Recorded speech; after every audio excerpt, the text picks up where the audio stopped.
This is the Ridge Hunter Outdoors podcast.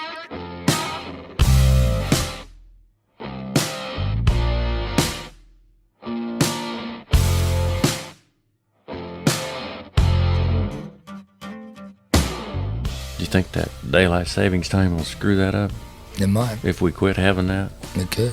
Well, they're talking about it. I It's know. a possibility. Yeah, well, just curious. I don't know. I'm all for getting rid of it. Yeah. It's kind of confusing anyway. It is. I just barely keep track of time the way it is, and then we change it all. Well, that's what I'm saying. You're going to, Yeah. if you don't set your clock back, you won't wake up in time going. Yep. That's right. So, Yeah. You definitely miss you'll it. miss out. Yep.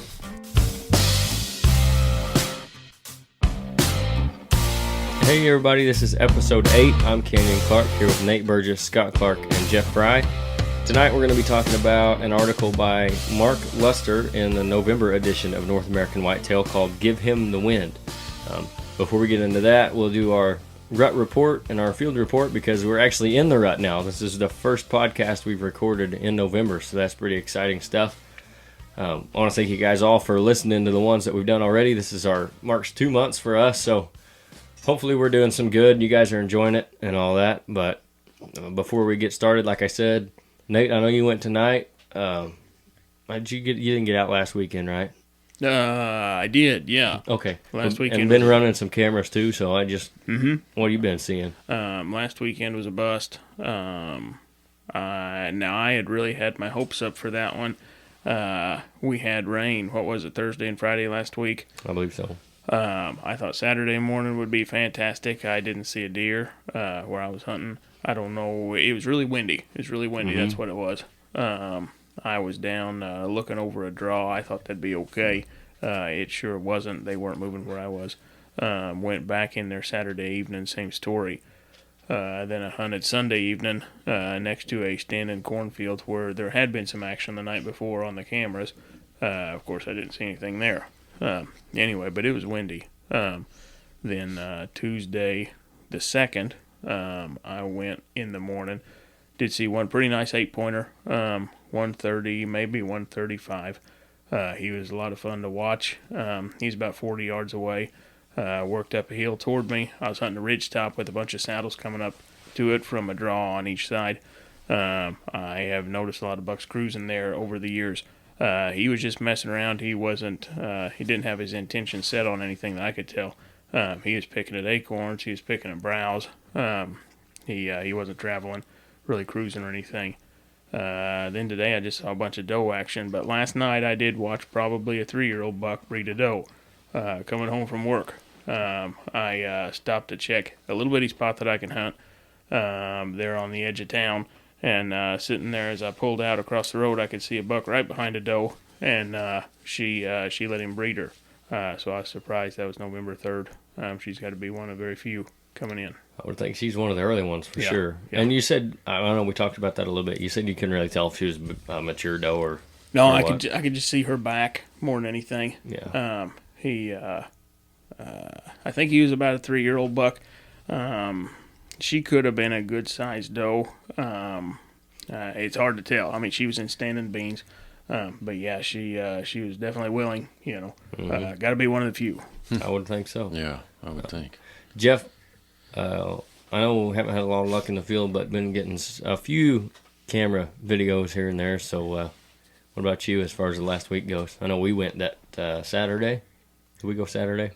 Sunday. Sunday. We went Sunday. And that was a bust. But other than that, I know you've been a couple more times, and like I said, the cameras. So, Well, if I seen one deer driving home after hunting, that's more deer than I seen in the stand. I just ain't had no luck this week. yeah. And camera has all been nighttime activity. Nothing really a daytime. And just a few scraggly bucks just meandering through. They wasn't really doing nothing but just kind of nosing around. So, nope, not a very good report on my end this week. Pretty much the mornings for me have been a bust. I haven't found my morning spot yet. I have not seen a lot of activity. One morning, I don't remember what day it was this week now. Saw a buck right at first light before sun up, but after shooting light. And he worked his way across the bean field and went on, and ended up seeing him on the way out, driving out. 3.5, 4.5-year-old deer. But the mornings haven't been too good. The evenings, though, been seeing quite a few deer. Some young bucks out snooping around, pushing some does around. A few different evenings, I saw several young bucks doing some chasing and some nosing.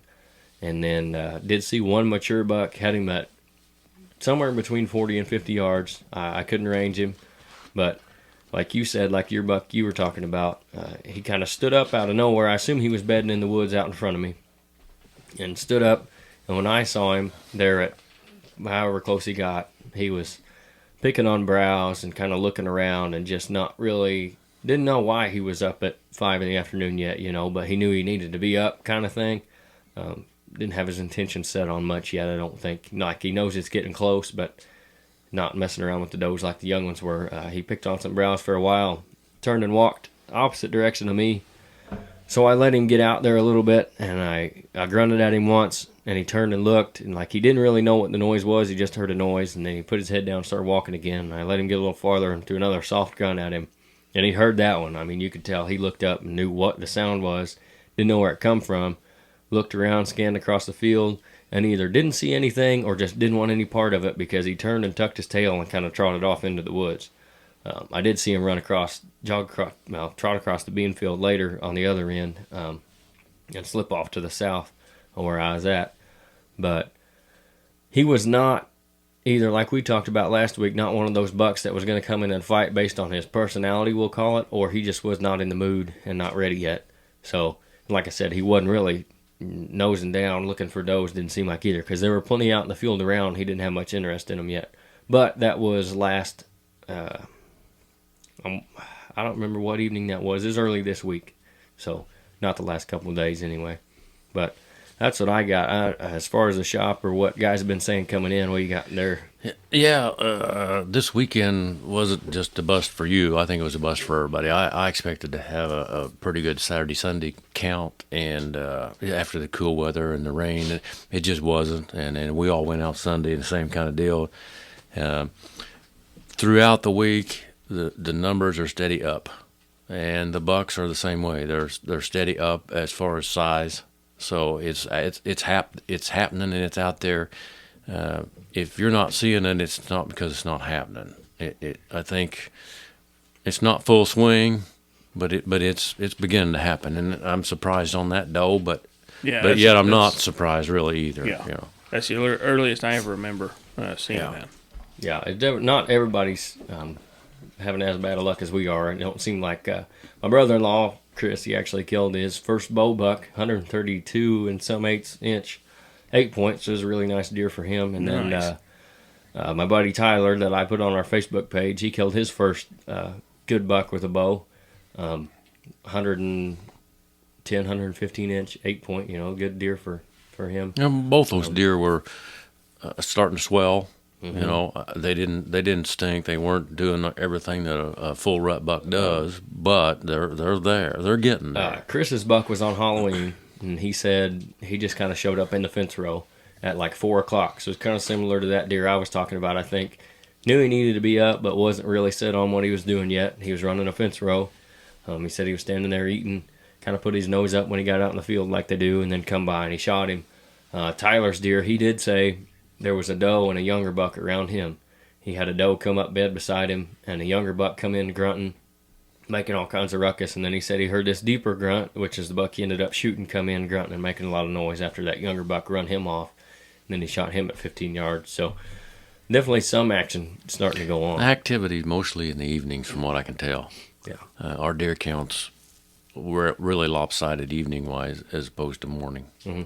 Which we'll talk about it in the next week or so before we do the next podcast. The mornings should start getting hotter because it's that time of year.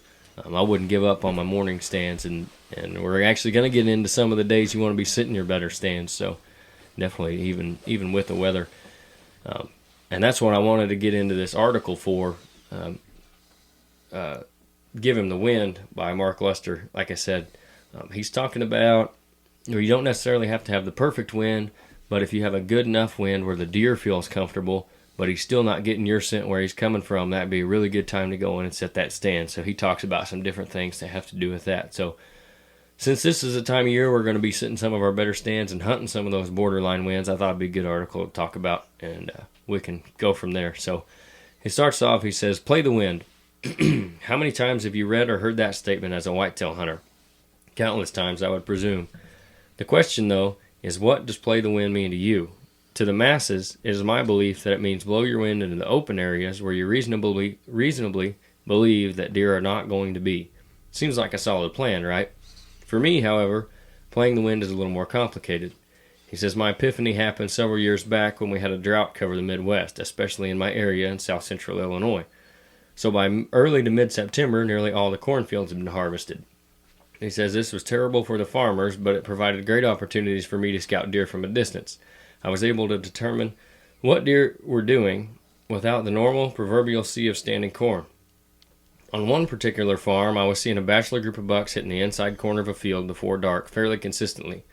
On evenings that they weren't coming out, I would circle the section looking for what other food sources they were hitting. I never once saw them in any other field, which had me confused as to what was going on. So on a whim, I grabbed a notebook and started taking notes. I indicated wind direction, temperature, barometric pressure, etc. It didn't take long to figure out the common denominator that prevented the deer from entering the field was wind direction.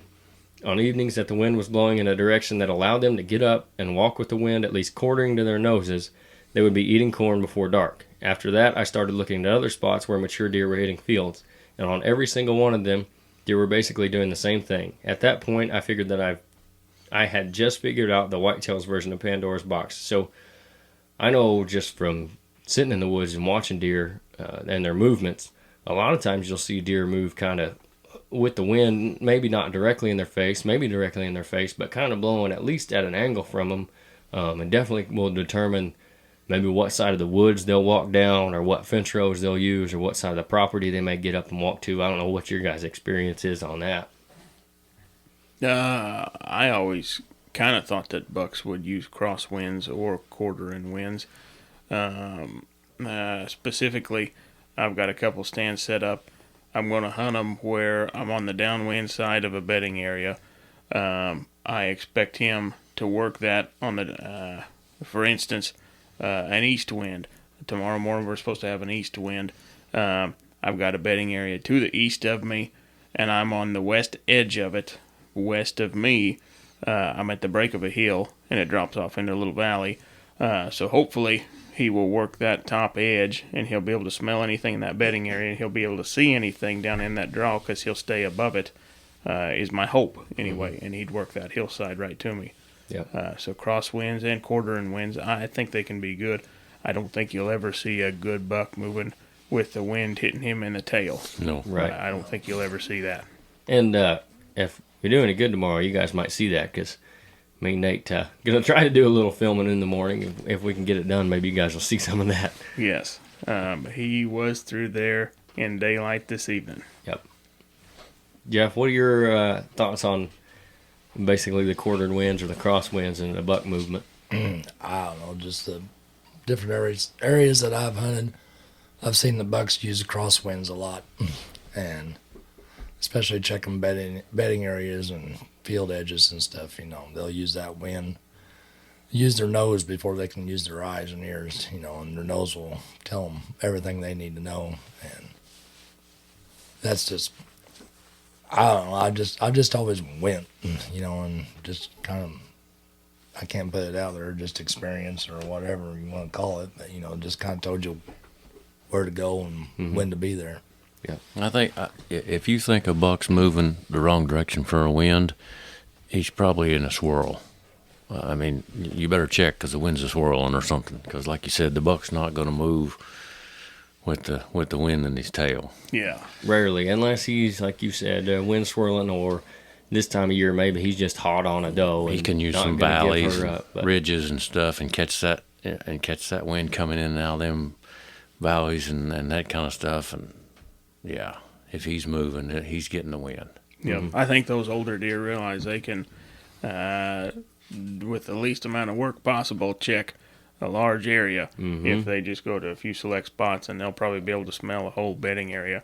without picking their way through there, saving time and energy, Yep. and then he can go on to the next one until he finds what he's looking for. Yeah, which is possibly part of the reason why so much of the time that mature bucks are generally the ones to find those first does that come in. That 3.5-year-old may be a different case, or maybe he's the big buck in that area, right now. But a lot of times you'll see those first does that come in, they'll have the big mature bucks on them because they find them as fast as any of them.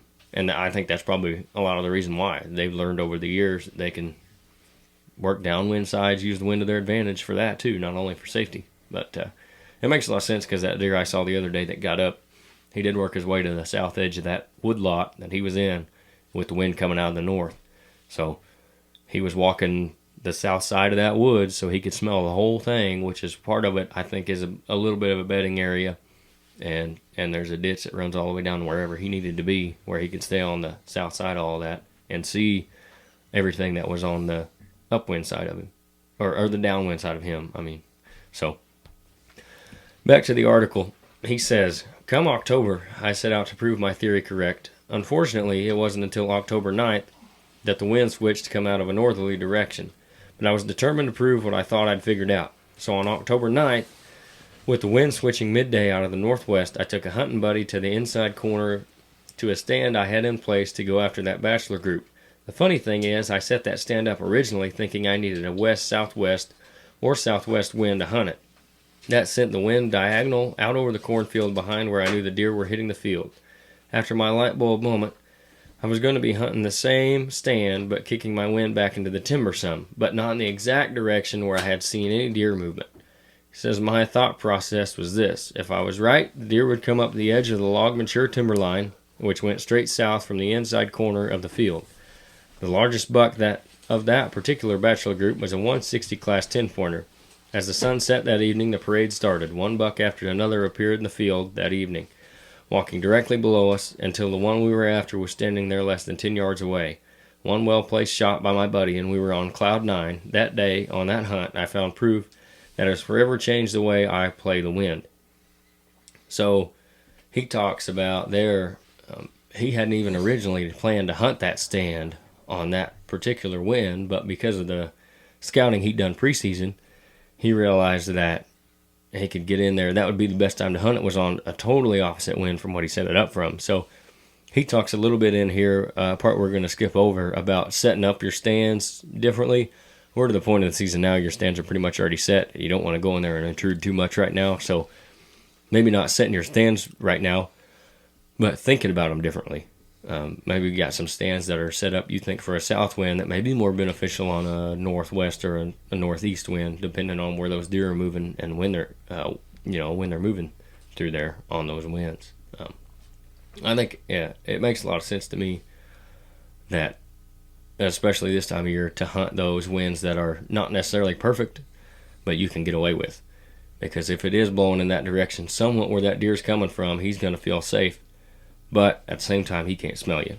And I think that's going to give you a better chance of seeing that deer because, again, he feels safe moving through there and in the daylight because he can smell everything. So, yeah, I think so. Early in the season, I always want my wind blowing, preferably where I came from, or at least the safest direction, where I'm most confident a deer's not going to get from me, get down there and smell me. But this time of year, I try to change the way I think about it and hunt stands according to how I think a buck would move through there using the wind. Now, I certainly don't know half that there is to know about what's going through his mind, but I try to change, like you said, not necessarily the safest, but I want to try to capitalize on how I think he's going to be moving through there. Yeah. So he goes on and he says, he kind of explains about what he uses for when he's setting up the stands. Like, he'll use structure, creeks, fence lines, bluffs, anything that limits a buck from going totally downwind of him. So when he's actually setting up those stands, he'll put them where his wind is still going to blow over something that's going to keep the deer from going straight downwind of him, but where it still may come from that kind of general direction. But anyway, that's the part I want to skip over because we're not really talking about setting up stands right now. He goes on after that and says, how many times have you read or heard someone say the following?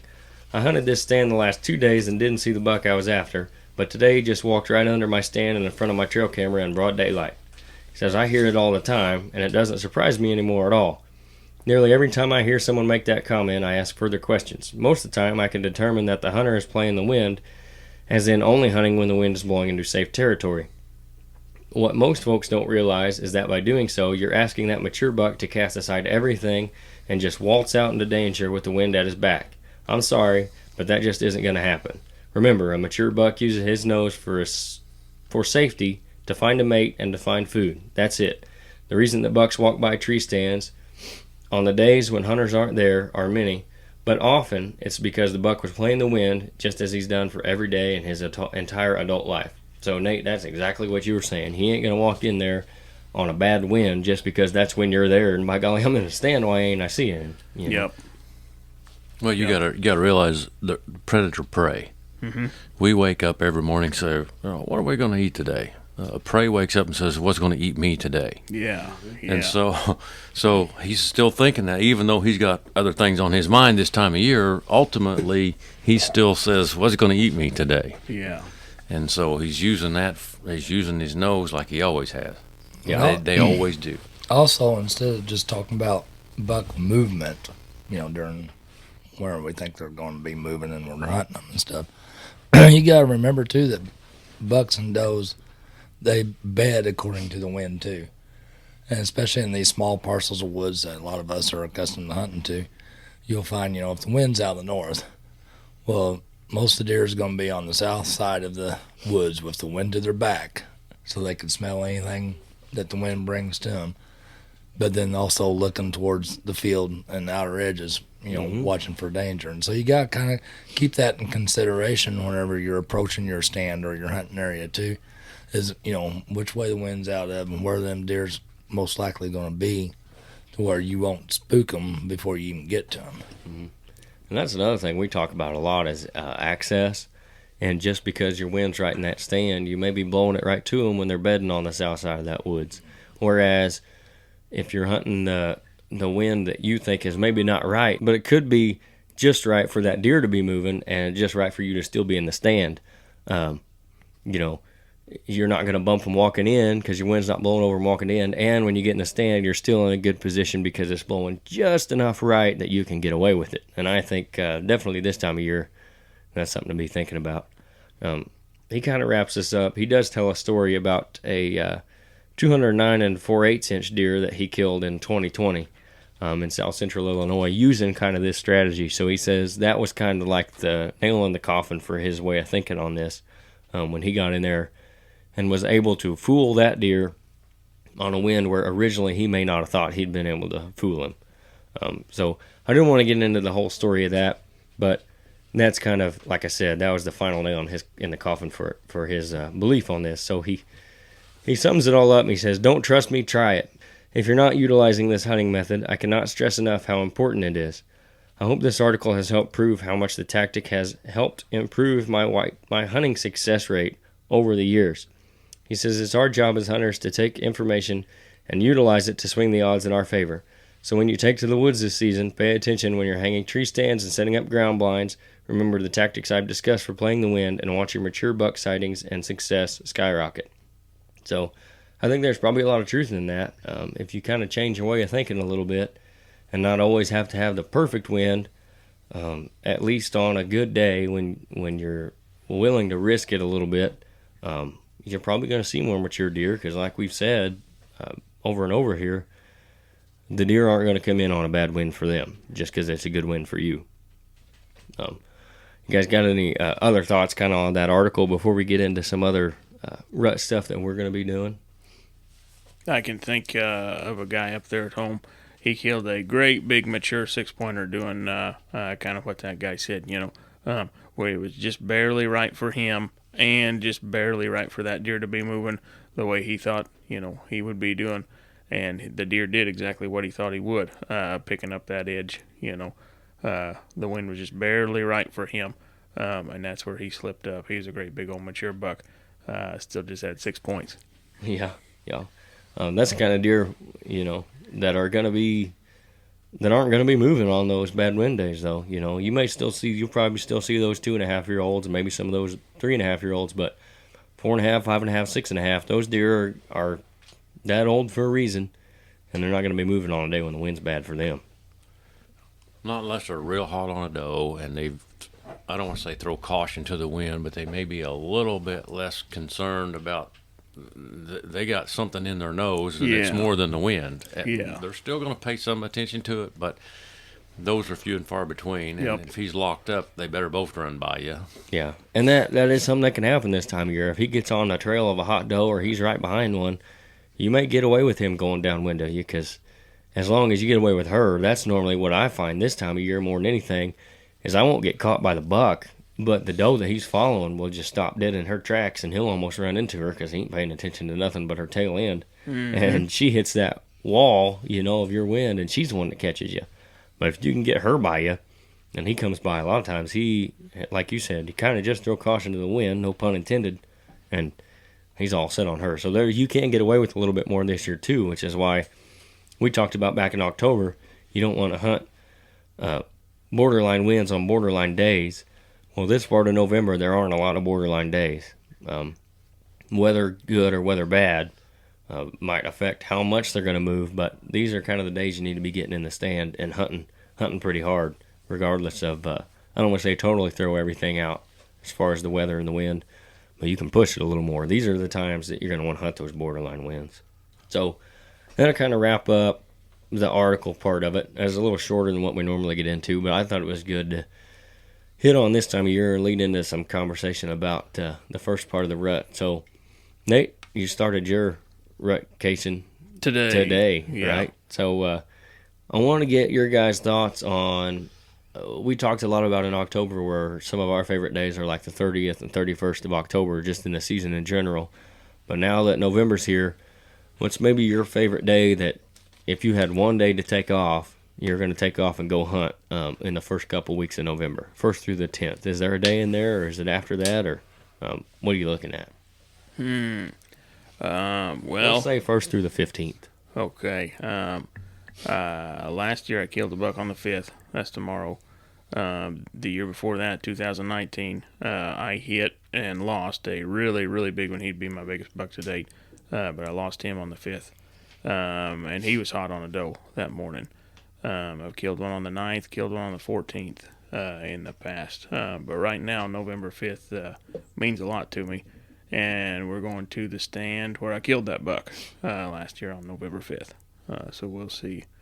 We'll see how that treats us. Yeah, and you got one that's using that area too. So yeah, maybe the stars will align and get it done. That'd be nice. Hey, that's what you're there for. That's right. So November 5th is kind of your day. Right now, that's the day. Yeah, whether you'd want it to be or not. Heck, you killed 2 deer there, and shot one and killed one. Yep. Yeah. November 5th, 2019 was just almost a really, really, really good day. It turned into a really, really bad day. Bad day. Yeah. You'll have that. Mine is not necessarily a date. In my business, after that first shotgun weekend, I'm pretty much out of commission hunting-wise for a month. So I have had a lot of success, and when I mean success, just sometimes it's just a lot of deer moving around. Wednesday before the Friday first shotgun season, whatever day that falls on.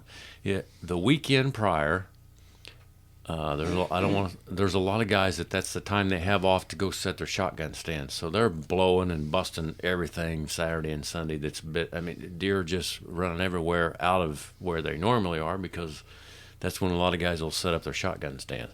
So it takes a couple of days for them to settle back down, and that falls into Wednesday. And I really, if I was going to take one day and say you can only hunt one day between now and shotgun season, it would be that Wednesday prior. I just had a lot of fun on those days. So that's been my experience. Yeah. Jeff, you got a date in mind? I know you like Thanksgiving a lot, but like earlier November, like what we're getting ready to get into, is there a specific day you look at? Or back whenever I had time to take vacation and stuff, or more time to take vacations than that, just for hunting, I would always take the week before the first shotgun season off. And like you said, it seemed like about middle week is where things would really start picking up now. So right around the 10th? through the 17th, give or take. depending Yeah, on give the or year. take, depending on the year and how the dates fell and stuff. But I always, I always reserved the week before the first shotgun season for my deer hunting. Not that this week coming up isn't as good. Oh, it it's may just- be better. I don't know. Sometimes it's going to be better, but Yep. but if you've only got a week, yeah, yeah, that's a week to take. But this week, just because you ain't out there, don't mean it ain't happening. Right. It's going to happen whether we're out there or not. Yep. This week, I really believe that.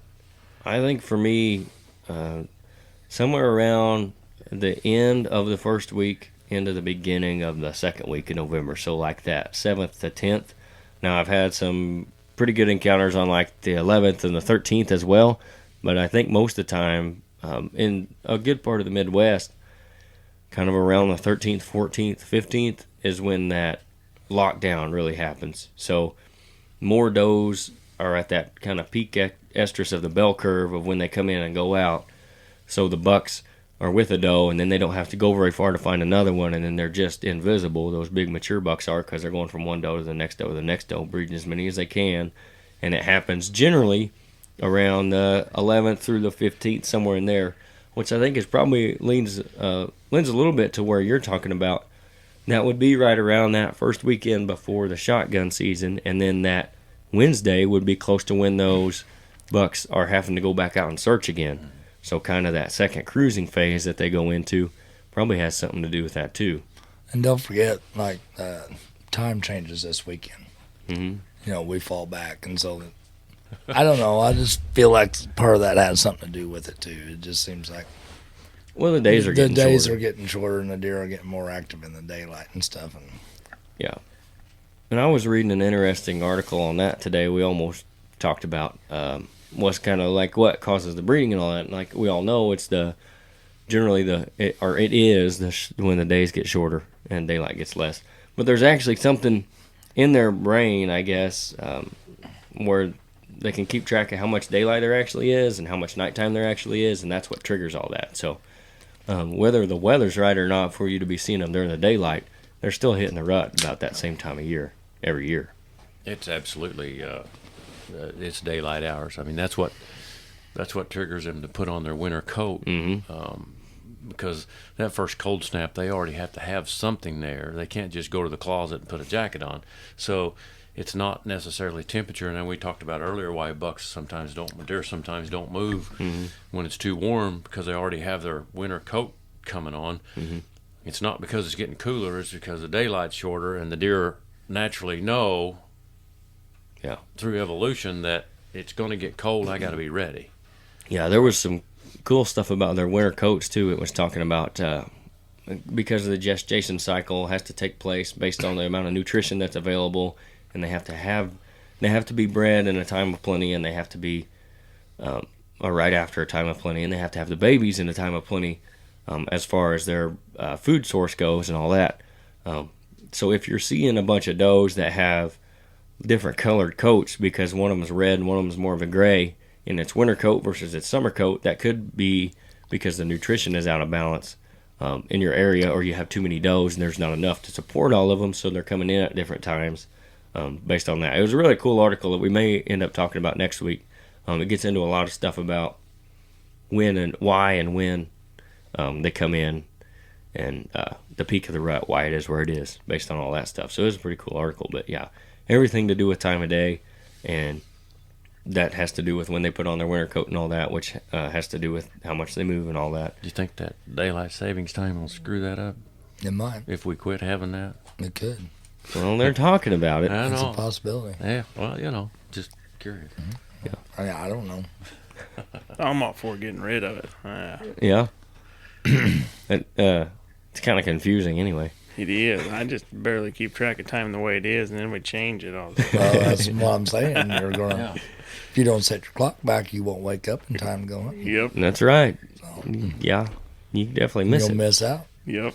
But anyway, I thought that was a really cool article that we, like I said, we'll probably end up talking about it next week. Another thing they did mention was possibly moon phase would have something to do with it. Moon phase has a lot to do.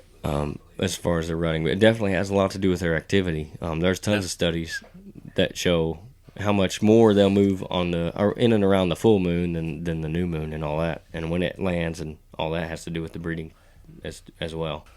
I work with a guy. He hunts and he tracks the October moons very closely, and that's when he tries to plan his time off. He's got a certain amount of days after the October full moon, and that's how he plans. Yeah. But I've never. Hey, nature cycles, and yeah, absolutely. Yeah, there's what is it? Is the hunter's moon the one? Is the full moon in October, right? The end of October, I believe, is what they call it. And that has to do with when that lands. Is what has to do. Part of what has to do with when the peak estrus will be, in the peak breeding time. Where like last year we had 2 full moons in October, and the second one had some different name then, or the first one had some different name. I can't keep track of all the moons, but anyway, so that kind of threw things off a little bit because there was a full moon on the 1st and the 31st. And then kind of threw things off for where the one was in November and all that. But I think this year it was around the 25th or the 20th of the full moon. But anyway, we'll talk about I'll try to do some research on that too and talk about it next week based on where the full moon was in October, what we may be looking for in the coming week. So we can go over some of that stuff too. But back to what we had originally started on, favorite days in November. Nate's on the 5th. Towards the end of that first week, Jeff, and Dad, you're kind of in the right before the second shotgun, and then I like kind of in the same right before the first shotgun. Sorry, Right. and I'm kind of in the earlier part of those days, like end of the first week, 7th through the 10th, somewhere in there. But I heard someone else talking about, because you guys mentioned gun season. When the gun season comes in your particular state, can have a lot to do with your deer activity too, because not only, like you said, them getting in and setting those stands up, a lot of guys that are only gun hunters and they're not bow hunters like we are, they're not thinking about messing stuff up for bow hunting. They're going to go in and they're not setting up stands in September because they're not going to hunt till middle of November anyway. So they're going in and putting a lot of pressure, just putting their stands up, let alone all the pressure that comes with the shotgun weekend. So I don't know if the deer, if that's part of, like, they know that there's going to be that much pressure at a certain time, or if there's any correlation there, but like they have to get their breeding in before that, or they wait and get the breeding in after that, or it just ends up pushing them around so much they get tired from running around, and that affects the breeding. I don't know, but there was a guy talking about how the gun seasons can actually affect part of the rut too, and I think it definitely affects activity. Hell, you kill all the bucks, it's going to affect something. Yeah, I can't believe there are any fawns left this year at all. Can't be mature bucks around after last year. Gee, Minnie Griffin. They've got to know that when the trucks start circling the block at dawn and dusk, they got to know something's coming. They got to know. And then the Orange Army comes out. Oh, man. That week before gun season, there's so much traffic on the road. Oh, gosh, yeah. The back. Not that any deer get shot the week before from the road or anything. Not that would ever happen. I know a guy, a bow hunter, doesn't gun hunt. He's got some nice deer hanging on the wall. His favorite time to go was the day after and the second day after the first gun season. His theory was what's left has been ran all weekend, and they've had one day to rest, and then they go back to their normal routine. Maybe they're a little less jumpy, and he's killed some nice deer with that theory. Man. I don't know, but Yeah. I never had a bunch of luck hunting gun season in general, just because I'm sure it has to do with the places I was hunting. Now, if I'd hunted last year in Jefferson County, I could have shot 3 different nice bucks during shotgun weekend. But since all the years prior, I hadn't had any luck. I'd hear more gunshots than I would see deer. For me, always those first couple of days after, it's kind of like they're just so scared to move, they're still laid up. But then you roll around into Thanksgiving, and they've had a few days to rest. I think that's why you see a lot of success there. And they're starting to pick up on those does that hadn't been bred yet. So it's kind of that second rut that they talk about. But those are some days we'll talk about later, too, in later episodes. But and it's Thanksgiving, so you get the day off. Mm-hmm. And generally a couple days. A lot of guys get a couple days. Yeah. Some guys get... Unless you work in the meat market. And you get a half a day off for Thanksgiving. That's right. Yeah. Starting about noon on Thursday. With a short bottle. We'd never do that here. I didn't say here. Oh, okay. Back to kind of where we're at now. Given those days, what stand are you going to? Say I said you had to go to this stand and you had to kill a buck on November 5th, and I guess maybe it's where we're going tomorrow. Why is it that stand what sets up that way for you to want to be there on November 5th? If you had to kill a deer on that day, that's the stand you're picking. Or maybe it's not. What stand are you picking to go to? Ooh, And why? It'd just be the wind. I'd pick. Well, let's say based you on the could wind. pick the wind. Yeah. So Ooh. the wind's right for wherever you want to be, wherever that perfect place would be. Oh, okay. Man, I'd probably get down. I'd probably want a southwest wind, and I'd go way back in the back corner. It's hard to get back there, but there's two great big long creek systems that meet up at a 90-degree angle. One from the west, one from the north. Big brushy draws meet down there. They meet, and then they go in about 100 yards away. They go into a big 40-acre patch of timber. That bottleneck right there is just unreal. Thick down there. It's a little bowl there in the bottom before it opens up into that timber. That wind swirls bad. It's hard to get back in there. But just the travel corridors that meet up right there is just you couldn't pick a better spot, you know. But the chances of actually getting back in there with them, you know, safe without blowing them all out, man, it's difficult. But the amount of deer that move through there searching, you know, in this cruising phase is just crazy. Mm-hmm. Yeah. So, I guess what I'd be looking for is similar to Nate's. If I could find a good travel corridor where you had there's one spot that comes to mind for me that I can hunt, where it's got 4 fence rows that come in and they all meet, and it's south of a bedding area. So if I could have it's actually southeast. So if I could have a good northwest wind that was blowing down from that bedding area, I would probably be in there on those fence rows, because they'll come and use those and cruise those fence rows. It's out in the open. It's really the only structure in that area. It's up off of the bottom ground, so there's a lot of big deer that use that area anyway. The rut kind of pulls them up out of there. I'm looking for does. But other than that, if I could find a good ridge line that was on the downwind side, like a high ridge that was on the downwind side of a bedding area, where they could run that and smell the bedding area and look down over the hill, maybe a creek coming through there somewhere, ahead of a ditch kind of area. Something in that is where I would be going. Of the spots I have, like I said, probably that fence row. There is one other that comes to mind where I saw quite a bit of activity. It's one of the places I saw some good young bucks here last weekend.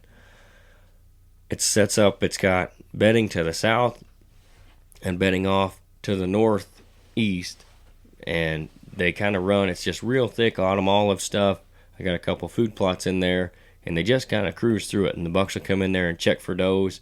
Could be any time from 8 o'clock in the morning to 6 o'clock at night, middle of the day, doesn't matter. They'll cruise through there and look for does. I can blow my wind right over a lake or a pond that's right beside me, and kind of like what the article was talking about, I can have the right wind for the deer to come and still be blowing it over that pond, and they're not going to get downwind of me, but they're still going to be comfortable moving. Originally, I had hunted that stand based on a south wind, because the way I walk in is to the south, but it actually sets up better now if I hunt that northwest wind where it's blowing over the pond. But that's another place I'd probably be looking at. You got anything that comes to mind on like a best spot you would like to be? I've had, like on that Wednesday, the place I hunted a couple different times. It was always maybe 30 yards inside the timber, overlooking a 20-acre weed patch, and it seems like there was a couple of little ditches run into there, and the bucks would cruise up that, kind of stay hidden or kind of stay in the timber a little bit until they felt good about getting out in the open. They could kind of smell the field, definitely could see the field, and the timber was open, so they could kind of see through there, and but yet it was still, say, 30, 40 yards inside the woods. I had a lot of luck doing that. Mm-hmm. So that's kind of the stuff we're going to be looking for, I guess, over the next week and some of the days we like. The article, like I said, be thinking about that with your wind. Don't necessarily count a stand out just because you have it set up for a certain wind. Maybe take a second look at it now that you've heard what that guy has to say. And look at it from that angle. You may be missing out on one of your best stands potentially on some of the best days. If you've got it set up for it, it could be good on one of those wins you didn't think of before. Hopefully you guys will have some success and see quite a bit of deer, because I think the best days are still ahead of us. We're going to be out in the woods as much as we can. I know, like Nate, you're on your vacation, so you're going to be hitting it pretty hard unless you kill out in the first couple of days or something. Highly unlikely. But that's all I got for tonight, guys. You got anything else to add? All right. That'll do it. Thanks for listening, and we'll catch you guys again next week.